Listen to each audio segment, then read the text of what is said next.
What's going on, fam? This your boy Tony Black, voice of the block. And right now, you tuned in to Ghetto Gossip. And today, we gonna be talking about that boy Gunna. And we're gonna be talking about Young Thug, man. So let's take it all the way back. Y'all know for y'allself, just like I know, when Gunna first came out, it was features, mixtapes, and studio sessions. He was hitting the studio like it was a gym, right? Now, fast forward after the Rico YSL case, when he first got out, right? He was doing the same thing. He picked up pretty much where he left off at. My line of what? Then when that boy Young Thug get out, he slowed up. See, before Young Thug got out, you had Gunna out here dropping songs, doing features and all of that, like the rent was due tomorrow. And then when Young Thug jump out, he took PTO. He slowed up. And you had Young Thug, he was the last one in YSL to drop a song set in September of 2025. Them boys been out for about 4 months. Nobody in YSL is working. You got Gunna was holding YSL on his back when Thug was locked up. You had Gunna out here doing features, shows. He was in the streets running the whole show like YSL was basically his damn label. Then you got the boss, which is Young Thug, because he is the boss, man. Y'all don't think Young Thug the boss? Okay. So why everybody in Atlanta is trying to listen to Young Thug, do what Young Thug tell them to do, Drop when they tell them to drop. Seem like. Fuck with who they tell them to fuck with. Seem like, Turn their back on one particular person in Atlanta. Seem like.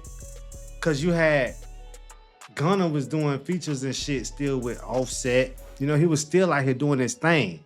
So why did Young Thug come out here and try to cop block him if Young Thug ain't gonna drop hot music himself? Cause he ain't dropping no hot music. Thug is not dropping no hot music, bro. Y'all can think so or not. Ninja was the last song that was recorded from a YSL member, artist, whatever you want to call it.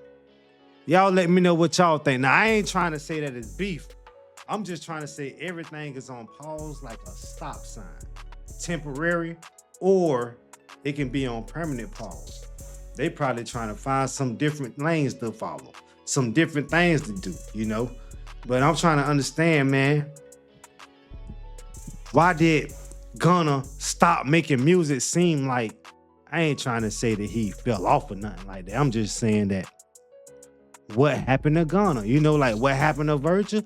I was sitting here thinking, I say, man, what happened to Gunna? We ain't heard no music from Gunna, So I say, let me go and make something. Let me go and talk about that boy Gunna. Cause that one album or mixtape or whatever you want to call it that he dropped around the time that Thug got out, it was pretty good. I don't know if he over there loading up something. I don't know if he talking to Young Thug behind the scenes, because really it's a lot of people in YSL had did wrong. I don't really personally think that Gunna really did too much wrong, bro. Do y'all agree? Let me know in the comment section, man. I'm about to go in and snatch these things out my mouth pretty soon, I'm speaking too fast. In about a year or so, I'm going to snatch these out my mouth and I'm getting straight diamonds in. You know what I'm saying? But yeah, man, what happened to Gunna, man? Everybody stopped fucking with Gunna. Gunna was out hot when, Thug was, locked up. You don't hear nothing from no little baby. You really pretty much don't hear nothing from none of these Atlanta rappers since Young Thug got out. That's why I say that Young Thug is the boss and Young Thug ran Atlanta. For some reason, Young Thug allegedly got a whole lot of dirt on a lot of people in Atlanta, man. What they got going on behind the scenes, if anybody sub to my channel from Atlanta, man, y'all tap in and let me know what's going on with them boys in Atlanta. Because I heard that they trying to cover up dirt for people back then, so why they ain't trying to cover up the dirt for Gunna now if they tried to do it back then? They trying to make Thug seem like he didn't snitch, man. Listen, all of them boys told. Every one of them that we think told, they sold out and told on their homie. They was doing the crime, and then they went to jail and started crying, and then they couldn't do the time and started snitching out names and stuff that they seen and stuff that they was involved in. You know, that there don't cut it with me. I just seen something the other day. This dude told the officer, man, some disrespectful stuff. I can't even say it on YouTube, but he told the officer what the officer can do to his head, bow him, you know, before he even said a word, you know. And the officer say, "No, man, I ain't gonna even do that.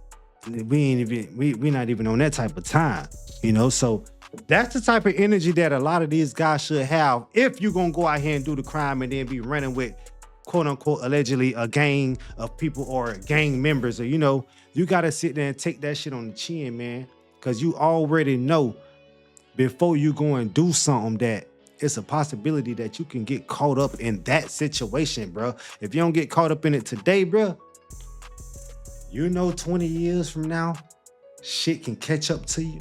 I'm just trying to let you know. So you can't go and follow what you see on what these rappers got going on, or what you see on TV. You know what I'm saying? Or what you see on movies. These rappers fake. These rappers ain't real. You know, that's why they trying to come over to the screaming thing. That's why they trying to do other things, you know, because they found out that we know that they ain't real, and that they telling, and, you know, they trying to make people pick and choose, but you can't pick and choose. You know, you can't, because they're not your friends and they ain't did shit wrong to you. So why would we go and pick and choose? But listen, Gunna, I don't know if he took time off. I don't know if he retired from music. I don't know if he trying to be a bodybuilder. We don't know what Gunna got going on. But for some odd reason, he just left the scene as soon as like Thug came home. It's like he got scared. You know, it's like he say, "Oh shit, you know, my mayor home, you know. Let me chill out." Is Gunna getting his rent paid by Young Thug? Did they have some type of deal going on that we don't know about, that they talking about? Hey fam, y'all hold up, man. Y'all already know how it is, man. I'm finna roll up, and we gonna be right back up in here to kick it with my people, for real. So yeah, man, like I said, you had Gunna outside when Young Thug was gone. Now you got Young Thug home, and you got both of them boys gone. You know what I'm saying? We don't hear nothing from nobody in YSL, and I wonder why is that? You know, so you mean to tell me that these guys is letting a dude that used to wear a dress, you know, run their life, tell them how to move, tell them what to do? Literally, think about it. Y'all know Young Thug used to be wearing a dress, throwing his hand all up side to side. So what I'm trying to say is, that's the type of nigga that they let run them. They letting a bitch made nigga run them. Any nigga that wore a dress, bro, you a bitch made nigga, bro. I can't help but to speak on how I feel. You can call it disrespectful if you want to. You can call it hate if you want to. I just call it my honest opinion, you know? And a lot of people don't like when I come with my honest opinion, but I can't be no friend of a guy that had on a dress. So tell me why y'all think that Gunna even fucked with Young Thug in the first place, when he could have went to go fuck with plenty of other people. He could have went to go fuck with, you know, Gucci Man. He could have went to go fuck with P. He could have went, you know, out of the state. He could have went to go fuck with Sauce Walker. He could have went to go fuck with anybody. He could have went down south. You know, it's so much more that he could have done before he got himself caught up in the shit that he had himself caught up in. And now he had to go and say, yes, ma'am, no, ma'am, you know, and then everybody looked at him wrong, bro. Everybody looked at him wrong. But, you know, it's a good thing that they out and they ain't showing us nothing. They just showing us that what they was rapping about, what they was saying, all of that gangster shit, it was all bullshit. It was all not facts. They was really been feeling like, fuck the streets. They been trying to set us up, you know, to go out there and do some crazy, dumb stuff, following their footsteps, that they talking about what they did and what they was doing. We ain't got no money to get out of a situation like y'all got. So why would these real street niggas go and do that? Yeah, the real street niggas gonna go do that to, you know, protect themselves, but not to make people scared of them. No. So yeah, these dudes really been feeling like, man, they ain't really been fucking with the streets. If you ask me, I'm gonna tell you like that. Man, it's your boy Tony Black, voice of the block. If y'all fuck with what I said, y'all let me know in the comment section. If y'all ain't like nothing that I said, bro, y'all let me know in the comment section. Let me know where I was wrong at. And let your boy know what you didn't like that I said. Now I'm out. Peace.